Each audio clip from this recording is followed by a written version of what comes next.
उत्तर प्रदेश के नवाबगंज में होने वाले निकाय चुनाव में लगातार जो है अलग अलग प्रत्याशियों के धमाकेदार इंटरव्यू हम आपको दिखा रहे हैं।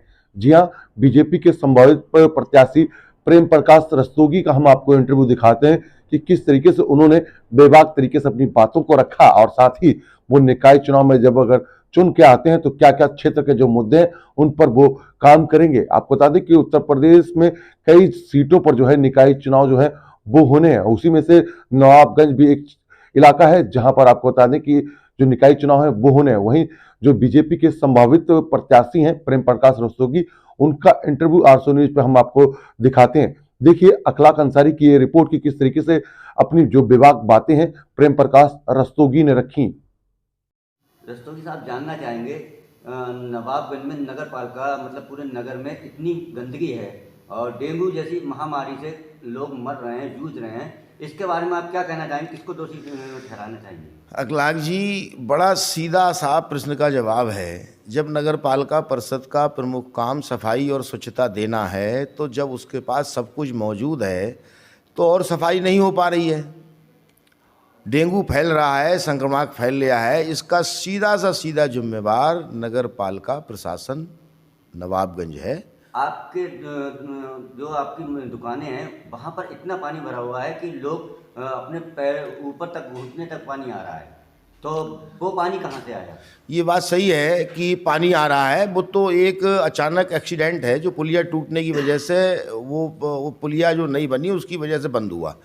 लेकिन अब जो दूसरे साइड की जो पुलिया बन रही है उसमें इन लोगों को पहले पानी की समुचित निकासी की व्यवस्था कर लेनी चाहिए, तब जाके पुलिया का काम स्टार्ट करना चाहिए। वहाँ की गंदगी नहीं, और भी नगर में बहुत सारी गंदगियाँ हैं, पानी भरे हुए हैं, रोडों पे नालियाँ सब जो पड़ी हुई हैं, तो कौन दोषी है इसका? श्रीमान जी, सफाई का दायित्व तो केवल नगरपालिका परिषद प्रशासन का है। अगर सफाई नहीं मिल पा रही है तो इसमें दोष किसी और का नहीं है, नगरपालिका परिषद प्रशासन का ही है।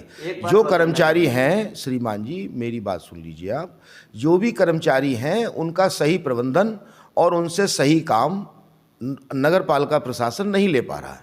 निकाय चुनाव को लेकर हम आपसे एक बात और पूछते हैं, जैसे नरेंद्र सिंह राठौर जी हैं, उनको भाजपा से टिकट मिलता है और एक जो चेयरमैन है शैला चालक, उनको किसी पार्टी से मिलता है, लेकिन यहाँ पर हिंदू मुस्लिम हो जाता है। इस बार ऐसा क्या लगता है कि हिंदू मुस्लिम होगा या नहीं?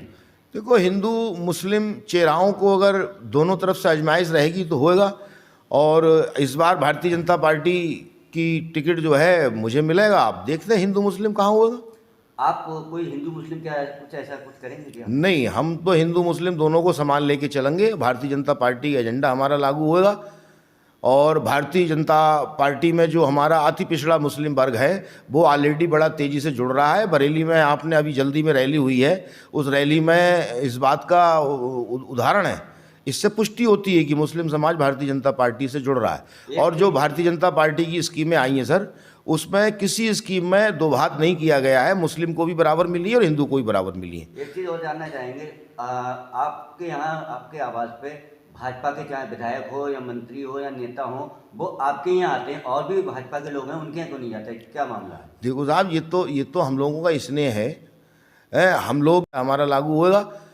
और भारतीय जनता पार्टी में जो हमारा अति पिछड़ा मुस्लिम वर्ग है वो ऑलरेडी बड़ा तेज़ी से जुड़ रहा है। बरेली में आपने अभी जल्दी में रैली हुई है, उस रैली में इस बात का उदाहरण है, इससे पुष्टि होती है कि मुस्लिम समाज भारतीय जनता पार्टी से जुड़ रहा है। और जो भारतीय जनता पार्टी की स्कीमें आई हैं सर, उसमें किसी स्कीम में दो भात नहीं किया गया है, मुस्लिम को भी बराबर मिली है और हिंदू को भी बराबर मिली है। एक चीज़ और जानना चाहेंगे, आपके यहाँ आपके आवाज़ पे भाजपा के चाहे विधायक हो या मंत्री हो या नेता हो, वो आपके यहाँ आते हैं, और भी भाजपा के लोग हैं उनके यहाँ क्यों नहीं जाते? क्या मामला है? देखो साहब, ये तो हम लोगों का स्नेह है, हम लोग जो हैं लगातार लोगों के संपर्क में रहते हैं और वो लोग हमारे संपर्क में रहते हैं।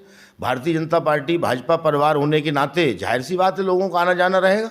भाई शुरू से हम भी भारतीय जनता पार्टी में रहे हैं, हमारा बेटा सचिन है वो ऑलरेडी विस्तारक है, हमारे भाई जो हैं छोटे श्याम रस्तोगी जी वो भाजपा के नगर अध्यक्ष हैं, उससे छोटे भाई वेद प्रकाश हैं वो आर्य समाज के प्रधान हैं। तो जब सामाजिक तौर से रहे हैं तो लोग जाहिर सी बात है ये लोग आएंगे, और ये तो हमारा सौभाग्य है कि हमारे यहाँ लोग आते हैं कम से कम। मतलब इस बार नरेंद्र जी का टिकट ना होगा, क्या आपका ही होगा? क्या पूरा भरोसा है? मैं ये तो नहीं कहता कि उन्हें पार्टी ऑलरेडी 5 बार मौका दे चुकी है उस परिवार को। अब की बार बदलाव की जो बयार चल रही है, उस बदलाव के अंतर्गत टिकट भारतीय जनता पार्टी को बदलना चाहिए और बदला जाएगा, मुझे मिलेगा। पिछली बार की बात करें तो भाजपा सरकार पिछली बार भी थी, लेकिन उसके बाद में भी भाजपा को चूक खानी पड़ी, नगर पालिका मतलब नहीं जीत पाए चेयरमैनी में। क्या मामला था? अखलाक जी मैं इस संबंध में कहना चाहूँगा, ये तो आदमी भाई पार्टी का वोट उन्हें पूरा मिला, व्यक्तिगत वोट जो मिलना चाहिए, व्यक्तिगत वोट मिलने में थोड़ी सी उनकी कमी रह गई, जो व्यक्तिगत वोट नहीं ले पाए। जो पार्टी का वोट था वो पार्टी का वोट पूरी झोली के साथ मिला। इसी बात को लेकर मैंने कहा था हिंदू मुस्लिम हो जाता है, उनको टिकट मिलता है तब, और इधर चेयरमैन नहीं, एक बात बताएं, जैसे मुस्लिम वोट हिंदू को और हिंदू वोट मुस्लिम को जब सांप्रदायिक चुनाव है तो ऐसी स्थिति में मिलना असंभव है। आपको हिंदू वोट मुस्लिम वोट मिलेगा? हमारे चुनाव में सांप्रदायिक स्थिति बननी ही नहीं है, ना बाजार बंद होना है, ना प्रशासन को परेशानी होनी है और ना किसी किस्म की दिक्कत होनी है। नैतिक मूल्यों के आधार पर चुनाव लड़ा जाएगा और उन्हें तो खुद डॉक्टर साहब को जवाब देना पड़ा। अगर हम प्रत्याशी भारतीय जनता पार्टी के होते हैं तो पूरी जनता मिलकर डॉक्टर ताहिर को जवाब देगी। अगर उनने इलेक्शन में अपनी गुंडागिर्दी दिखाने का प्रयास किया, अपनी राजनीति दिखाने का प्रयास किया, तो भरपूर जनता बल्कि मुस्लिम भाई उन्हें जवाब देंगे अच्छे से। Okay, thank you.